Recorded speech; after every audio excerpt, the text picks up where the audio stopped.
मंगलवार की सुबह नीलनकुरी में एक आवासीय गेट पर भारी पुलिस बल तैनात हो गया।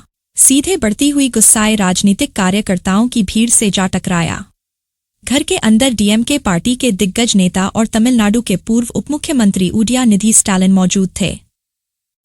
उन्हें पकड़ने का निर्देश नई मजबूत टीवी के सरकार ने दिया था, जिसका नेतृत्व मुख्यमंत्री जोसेफ फिजाई कर रहे हैं। बहुप्रतीक्षित राज्य विधानसभा सत्र की कार्यवाही शुरू होने से कुछ ही घंटे पहले पुलिस उदयनिधि को हिरासत में लेने पहुंच गई। विधानसभा सत्र शुरू होने ही वाला था और डीएमके ने अचानक देखा कि उनका मुख्य रणनीतिकार सदन में नहीं, बल्कि पुलिस घेराबंदी के पीछे खड़ा है। हालात ऐसे कैसे पहुंचे, जानने के लिए पिछली शाम पंजाबुर की घटनाएं देखनी होंगी। डीएमके ने वहां एक रैली की, जिसमें सरकार की किसानों के अधिकारों की रक्षा में विफलता और कैलवरी जल विवाद के निपटारे पर तीखा हमला किया गया। कृषि नीति पर अपने 22 मिनट के भाषण के दौरान उदयनाथ्य पर आरोप है कि उन्होंने अशोभनीय, दो अर्थी टिप्पणियां की। तमिल अभिनेत्री त्रिशा कृष्णन पर की गई टिप्पणियां, साथ साथ सीधे मुख्यमंत्री पर किए गए अपमानजनक हमले। टीवीके ने तुरंत सक्रियता दिखाई।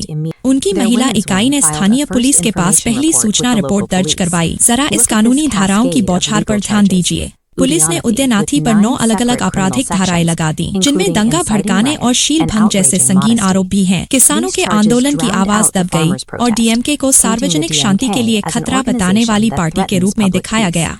अन्य राजनीतिक दलों ने तुरंत इस मौके का फायदा उठाया। बीजेपी नेता के अनमली ने इस भाषण को घृणित बताते हुए सार्वजनिक रूप से निंदा की।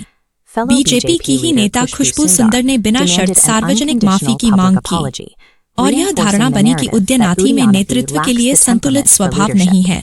पुलिस तंत्र का इस्तेमाल करते हुए और जनाक्रोश का सहारा लेकर टीवीके ने कृषि अर्थनीति पर चल रही बहस को सफलतापूर्वक पटरी से उतारकर पूरे राज्य में सार्वजनिक आचरण पर घोटाले में बदल दिया। डीएमके ने बोंजीवुर की स्थानीय पुलिस से उलझने में जरा भी समय बर्बाद नहीं किया।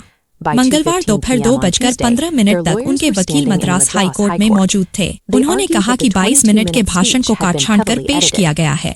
उन्होंने कहा कि राजनीतिक विरोधी छोटे क्लिप जोड़कर ऑनलाइन गुस्सा भड़काने की साजिश कर रहे हैं। डीएमके के मुताबिक पूरा विवाद सोची समझी चाल है, ताकि जनता सरकार की मगदातू डैम से जुड़ी अधूरी वादों पर बात ही न करे।